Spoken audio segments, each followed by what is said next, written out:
Hello everybody, Richard Hunt here with Vision and Insight Consulting, and I'm just wanting to talk today about creation versus evolution. Now, I'm not going to get all biblical here on us, but I'm going to give you a little twist here. So when I think of creation, I look at a field of dirt that God created that has its beautiful moments at times, but right now it's pretty much filled with dirt. So this is a pad for a home to be built. Now, for that home to be built, you have to have a blueprint. And a blueprint is just a design that's saying this goes here, this goes here, this goes here. Now, you got a lot of people that work on blueprints. You have engineers that say, well, the soil needs to be compacted to a certain density so we can put a foundation in. And you have foundation people that say, we have to make it this deep for the beams so when the earth moves a little bit, it doesn't crack up your house. And then you have people that design the walls and the roof and just all kinds of sorts of things. But that's the beginning of what we would call blueprinting. After you get the blueprints, you have a direction you can go. And this is where you start taking a frame, putting it on a slab, and building it up. Now, without those blueprints, and without a bunch of people helping us, we are still kind of just sticks and frames.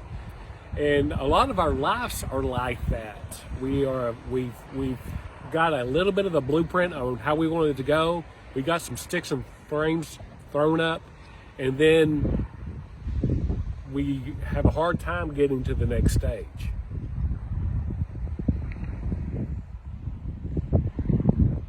So as we develop our lives a little bit longer, a little bit stronger, I'd say I guess maybe the foundation and the sticks is probably maybe our childhood as we grow up and stuff like that. And then as we go into high school, maybe college, we finally start putting together our lives a little bit more. And our lives start looking more like a home that we have here. But honestly, when they're building this home, almost as much rubbish comes out as it does come in. Because there's boxes and stuff like that. So there's always junk that we got to move back and forth in our lives. And sometimes people get stuck just in this part of the life. And they're just always moving around. They're always thinking of what they can do different. But they never get to the goal that they wanted to have of having a nice home. Through life, maybe 25 to 30 for most people nowadays, or a lot of people nowadays, we finally reach some of our goals and we find out that we've got a home. And this is a pretty nice home.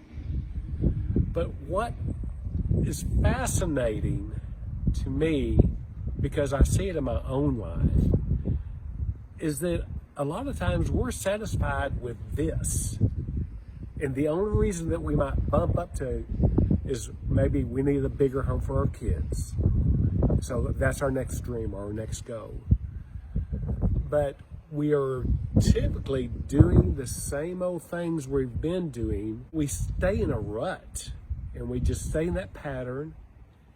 And it would be like Einstein says, if we keep doing the same things, we're going to get the same results. That's basically what he said.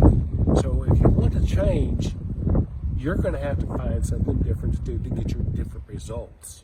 Your life can be better if you make the right decisions to move forward and always be growing. A lot of people stop growing. You know, several years ago, my dad, we got computers at our office. And to this day, the only thing my dad knows how to do is play Spider or Free Cell, because he chose not to learn that new technology. Now, it doesn't make him bad, but that was just what he settled for. That's what he wanted. He didn't want to advance and grow in that area. So if you're willing to take a chance and grow just a little bit and to reach out for a goal, you know, they say that comfort is just outside of the box you're in. I mean, the box, your comfort box, success is just outside of that. So you have to be like a tree and reach out and grow so you can actually have the things you want. But if you're Want to settle for your life? Settled for is not living. It's just existing. And you're not evolving. So we're created as creatures to evolve. And that's what I want for your life. What do you do when you get stuck? We're stuck in that rut. We're going day by day and just doing the same old thing in life. Our dreams kind of just disappear. That's exactly what happened to me. My dream disappeared. I was stuck in that rut. I didn't know what to do. So what do you do at that point? You refocus on your dream. You may need to redesign a little bit. You need to make that blueprint as clear as possible, because a lot of times we make a blueprint of the home we want, but we forget about the landscaping that's around it that brings beauty to our lives. So when you refocus on that dream just a little bit and you step back away from it and you say, this is where I want to be. I want to have that house that has the beautiful landscaping. I want to have the job that's just right for me, that I love to go to instead of hate to go to. This is where we want to go. My promise to you is I will do everything that I can to help you meet and grow your dream. But it's your dream. And you need to take the first step to go in there. And that first step is joining me in a vision workshop. And I will post at the bottom of the page the time and date of my next vision workshop. Till then, bye.